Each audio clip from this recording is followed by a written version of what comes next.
আপনার দেশে দিনে দিনে ইসলাম শিক্ষাকে যেভাবে আটোসাটো করে নিয়ে আসা হচ্ছে, কয়েকদিন পরে আপনার 2 জেনারেশন পরে মানুষ ইসলাম সম্পর্কে তেমন কিছুই জানবে না। একটি মাত্র ওসিলা ছিল আমাদের এই মাহফিলগুলো, এগুলোকেও এখন আপনারা ছেড়ে দিয়েছেন নষ্টদের হাতে। বাংলাদেশের মাহফিলগুলোতে দেখবেন ওয়াজের নামে কি পরিমাণ লাফালাফি, নাচ গান এবং কি পরিমাণ সুন্নত বিধ্বংসী কাজকর্ম, কি পরিমাণ তাওহীদের খিলাফ কাজকর্ম, কথাবার্তা বলা হয়। তো এইসব মাহফিল থেকে হেদায়েত কিভাবে আসবে আমাদের?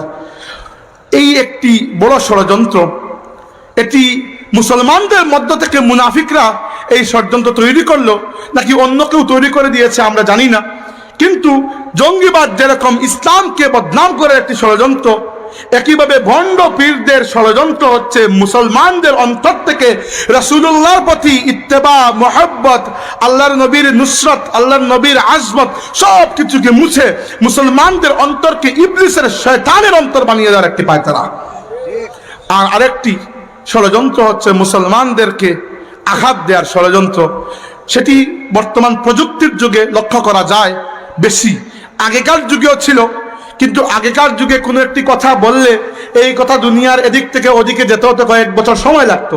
আজকে ইন্টারনেটের মাধ্যমে খুব দ্রুত ছড়িয়ে পড়ে। এই বাংলাদেশ সহ দুনিয়ার বিভিন্ন জায়গায় আমরা দেখি যে ইসলামের নামধারী এবং ইসলামের নাম ছাড়াও মুরতাদ, নাস্তিক, বেঈমানরা আমাদের নবী সাল্লাল্লাহু আলাইহি ওয়াসাল্লামের ইজ্জতের ব্যাপারে কটূক্তি করে, ঠিক কিনা? দেখি নাই আমরা? শুনে রাখেন, ইসলামী শরীয়তে রাসূলুল্লাহ সাল্লাল্লাহু আলাইহি ওয়াসাল্লামের ইজ্জত হুরমতের ব্যাপারে কোন ধরনের ব্যঙ্গ বিদ্রুপ করা, কোন ধরনের গালাগাল করা, কোন ধরনের কটূক্তি করা, কোন ধরনের অবমাননা করে মন্তব্য করা, কোন ধরনের কুৎসিত শব্দ প্রয়োগ করার একমাত্র শাস্তি ইসলামী শরীয়তে মৃত্যুদণ্ড, ঠিক কিনা? এবং আমি আপনাকে জিম্মাদারির সাথে বলছি আহলে সুন্নাতের 4 মাযহাব, হানাফি, মালিকি, শাফিঈ, হাম্বলি, 4 মাযহাবের কোন মাযহাবে এই ব্যাপারে কোনো দ্বিমত নেই। যে ব্যক্তি রাসূলুল্লাহকে গালি দিয়েছে তার একমাত্র শাস্তি হচ্ছে মৃত্যুদণ্ড। এবার প্রশ্ন আসে, মৃত্যুদণ্ড দেবে? হ্যাঁ, এই করছে আমাদের বক্তব্য হচ্ছে মৃত্যুদণ্ড দেবে সরকার, রাষ্ট্র। কারণ আমরা সবাই যদি নিজের হাতে অস্ত্র উঠিয়ে নেই, সমাজে বিশৃঙ্খলা তৈরি হবে। কালকে আপনার সাথে আমার দুশ্মনী, আপনি খামোখা আমাকে গুস্তাখি রাসূল বলে চাকু মেরে দিলেন, তাই না? তো এই পদ্ধতি অনুসরণ করা উচিত নয়, নইলে এই যে সিভিলাইজড সোসাইটি রয়েছে এটির ব্যালেন্স নষ্ট হয়ে যাবে। কিন্তু বড় আফসোসের বিষয়, আমি যতদূর জেনেছি বাংলাদেশের দণ্ডবিধির মধ্যে রাসূলুল্লাহ সাল্লাল্লাহু আলাইহি ওয়াসাল্লামকে অবমাননাকারী ব্যক্তিদের মৃত্যুদণ্ডের কোনো আইন রাখা হয় নাই। 1 বছরের কারাদণ্ড সম্ভবত ধর্ম অবমাননা নয়, আর কিছু জরিমানা। 1 বছরের কারাদণ্ড তো এখানে ঠিক হলো না, 1 বছরের। কারণ কি, মানুষ তখন ভয় পাবে না। আমরা চাই রাসূলুল্লাহ সাল্লাল্লাহু আলাইহি ওয়াসাল্লামের ব্যাপারে গালাগাল এবং কটূক্তি করার শাস্তি স্বরূপ বাংলাদেশে ব্লাসফেমি আইনের মতো মৃত্যুদণ্ড রেখে একটি আইন প্রদান করা হোক। আপনারা চান কিনা? 1। 2 নম্বর, যদি এরকম কেউ করে, আমরা এখানে সম্মিলিতভাবে কারো উপর আক্রমণ করব না, আমরা পুলিশের কাছে যাব, পুলিশ নিজে ধরবে, তাহলে জিনিসটি নষ্ট হবে না। পুলিশ ধরবে, পুলিশ নিয়ে যাবে আদালতের সামনে, আদালতে যুক্তিতর্ক হবে, দলিল প্রমাণ উপস্থাপন হবে। আদালত যদি মনে করেন শাস্তি দেওয়া দরকার তাহলে দেবেন, তিনি যতটুকু মনে করবেন যে এতটুকু শাস্তি প্রয়োজন দেবেন। কিন্তু আইন তো থাকা চাই, তাই না? আইন তো থাকা চাই। আমরা দাবি করি বাংলাদেশের অভিভাবক বৃন্দের কাছে যে রাসূলুল্লাহ সাল্লাল্লাহু আলাইহি ওয়াসাল্লামকে অবমাননার শাস্তি স্বরূপ মৃত্যুদণ্ড রেখে বাংলাদেশে আমরা একটি আইন চাই। আপনারা চান কিনা? সম্মানিত হাজিরিন, আমরা দুনিয়ার যে কোনো বিষয়ে কম্প্রোমাইজ করতে পারি, কিন্তু আমাদের নবী সাল্লাল্লাহু আলাইহি ওয়াসাল্লামের ইজ্জতের ব্যাপারে কোনো মুমিন কোনো আপোষ করতে পারে না, ঠিক কিনা? সম্মানিত হাজিরিন, এই একটি কথা বললাম। কেন বললাম? রিসেন্টলি বাংলাদেশে একজন ব্লগার হত্যার কারণে 3 জনের ফাঁসি হয়েছে। আদালতের ওই রায় ঠিক না বেঠিক এই সম্পর্কে কথা বলার শক্তি আমাদের নেই, কারণ আমরা বাধ্য আদালতকে সম্মান করতে। বিজ্ঞ আদালত নিশ্চয়ই বুঝে শুনে এই রায় দিয়েছেন, কিন্তু আমরা আদালতের রায়ের উপর কথা বলছি না।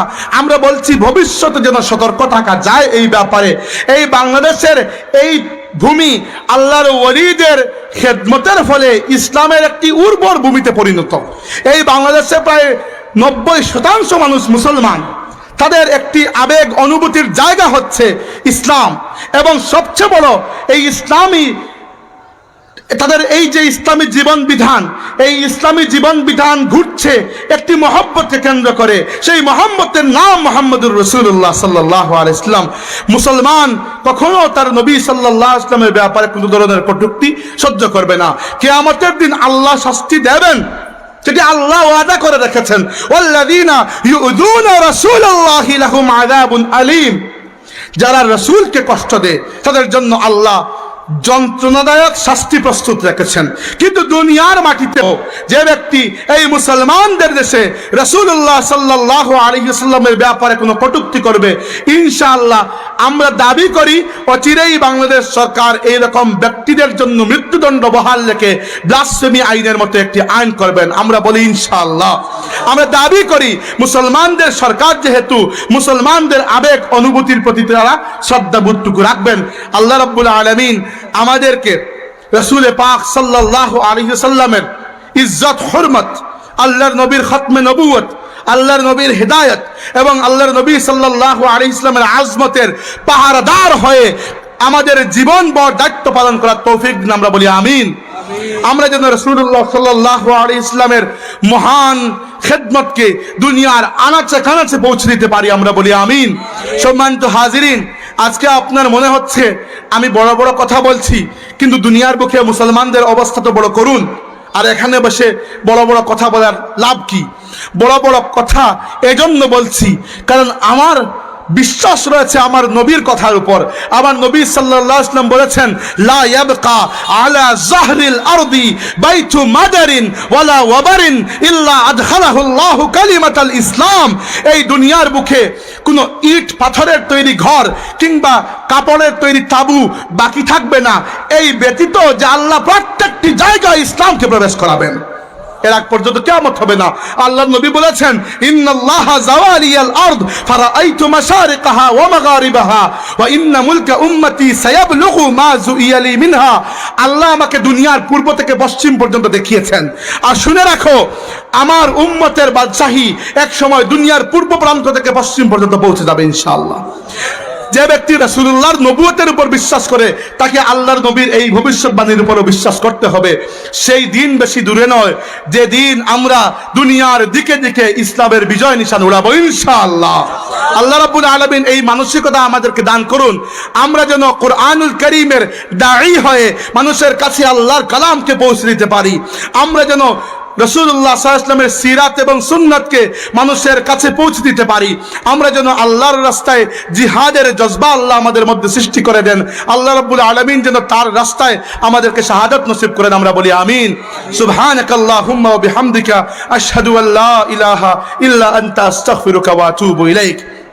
আমার আরেকটি জায়গায় যেতে হবে, আরেকটি মাহফিলে, এজন্য আমি বিদায় নিচ্ছি। আপনাদের মাহফিলে এখন শেষ বক্তা হিসাবে আসবেন মুহতারাম প্রধান অতিথি আল্লামা জৌম মঞ্জুল আলী হুজুর। তিনি আপনাদের সামনে বক্তব্য প্রদান করবেন। এরপরে আপনাদেরকে নিয়ে দোয়া করে মাহফিল শেষ হবে। আল্লাহ রাব্বুল আলামিন আমাদের বসা এবং শোনাকে কবুল করুন। আমরা বলি আমিন। দুরূদ শরীফ পড়ুন। আমরা সংক্ষিপ্ত একটি দোয়া করে বিদায় নেব। সাল্লাল্লাহু আলা সাইয়্যিদিনা ওয়া মাওলানা মুহাম্মদ সাল্লাল্লাহু আলা সাইয়্যিদিনা ওয়া মাওলানা মুহাম্মদ ওয়া আলা আলিহি ওয়া আসহাবিহি ওয়া সাল্লাম। আল্লাহুম্মা আমিন। আলহামদুলিল্লাহি রাব্বিল আলামিন। الحمد لله رب العالمين. اللهم لك الحمد أنت نور السماوات والأرض ومن فيهن، ولك الحمد أنت قيم السماوات والأرض ومن فيهن. اللهم لك الحمد كله ولك الشكر كله. اللهم صل على سيدنا ومولانا محمد كما تحب وترضى بأن تصلي عليه. الله আমরা এই মাহফিলে তুমি কবুল করো মাওলা। এই মাহফিলে উপস্থিত প্রত্যেকটা মানুষের হাত তুমি আজকে পরিপূর্ণ করে বিদায় দাও। আমরা যে যে গাঁটো আটকে আছে তুমি ছুটাইয়া দাও। যে যে মুসিবতের মাঝে আছি, পেরেশানির মাঝে আছি, তুমি মৌলায় মুসিবত আর পেরেশানি থেকে মুক্ত করে দাও। আমরা বেমারের শিফা দান করো। মুসিবত যারা আপনার মুসিবতকে আসান করে দাও।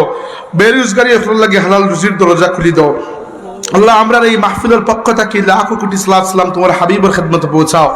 আল্লাহ এই মাহফিলে তোমার বান্দা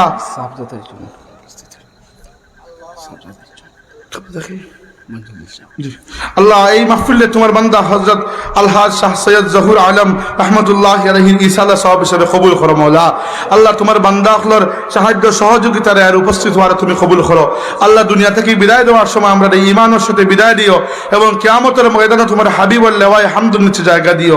দুনিয়াতে আমরা তোমার হাবিবর সুন্নতের উপরে রাখিও। আমরা তোমার হাবিবর দিনুল খাদিম বানাইয়া দিও মওলা। আল্লাহুম্মা সাল্লি আলা সাইয়্যিদিনা মাওলানা মুহাম্মাদিন কামা তুহিব্বু ওয়া তারদা বি আন তুসাল্লি আলাইহি।